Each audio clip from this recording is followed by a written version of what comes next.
На давление, и меня пытаются вывести из страны без моего согласия, поэтому я прошу. Hello and welcome to Fast Thinking.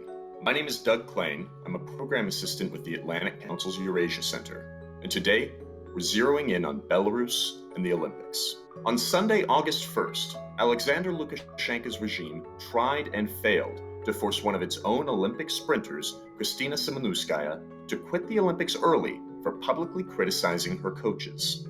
The Belarusian authorities tried to send the sprinter back to Minsk, and Tsimanouskaya refused to board the plane. At the airport in Tokyo, she begged for asylum.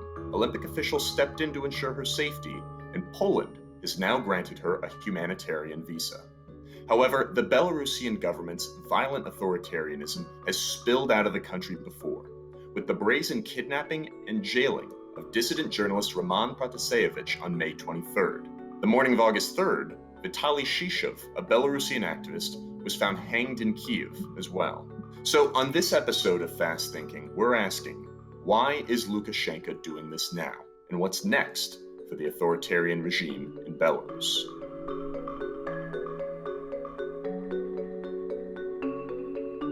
To answer these questions, I'm joined by Eurasia Center Deputy Director, Melinda Haring.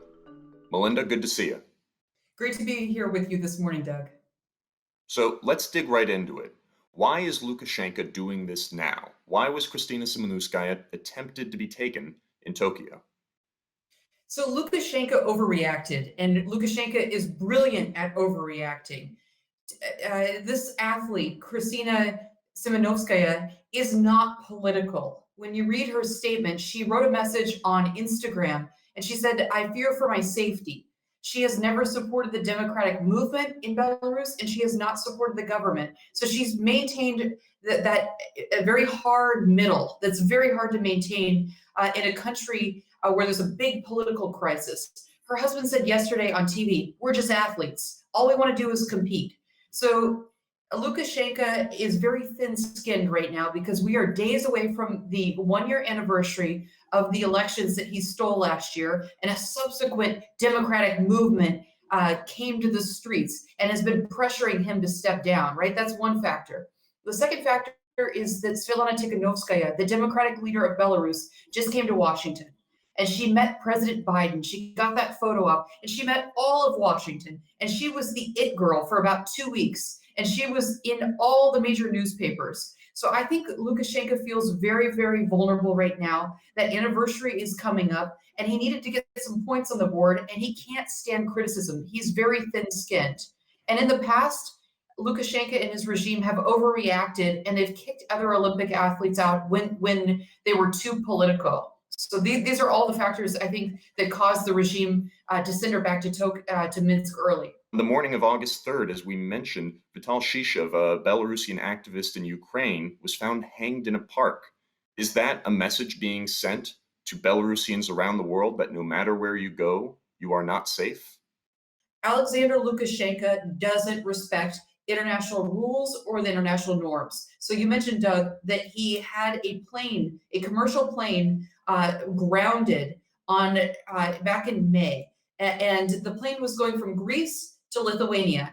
It was in EU territory, and the Belarusian authorities got on the airwaves and told the pilot there's a bomb threat. So they turned around and grounded the plane in Minsk. You can't do that. That breaks all the international rules.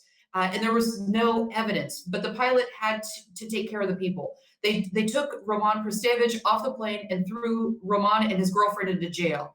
Yesterday or today, this activist in Kiev was found dead in a park, and there's allegations that it was not a suicide. No one in the activist community believes it was a suicide.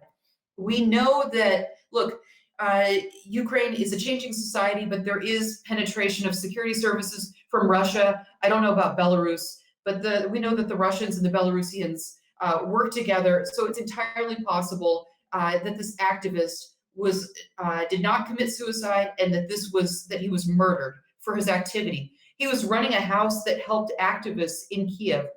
So last year, after the elections, a lot of people had to get out of Belarus because they were in danger. This is a police state. This is a police state that rapes people. that kills people, that uses all forms of horrific violence. There's reports of them of guards in prison using bottles to rape people. This is not a nice regime. So a lot of activists had to leave immediately, and many of them went to Kiev. Kiev was sort of a safe harbor. You don't need a visa, and it's easy to get there. The gentleman who was found dead this morning was helping people get out of Belarus. He was doing amazing work there, and he helped many, many people. So the community around him does not believe that it was a suicide. One final question. Tsimanouskaya appears to be safe for now. She's supposed to be headed to Poland soon. But Lukashenko's regime is still in power. And as you said, others are still in danger. What comes next? Is that danger ever going to go away? So some people are afraid for Krystina's parents and her grandmother, and they're still in Belarus. I don't think the families are in danger. The regime in general leaves older families alone. Thank God for that, right? That's one blessing. But if you're an activist and you live in Belarus, you're in danger. If you're doing political work, you can't be in Minsk. You will be in danger until Lukashenko leaves. Lukashenko does not believe in any of the wonderful rights that we have in the West. He doesn't believe that people can express their opinions, that they can vote, that they can have an argument and disagree with him.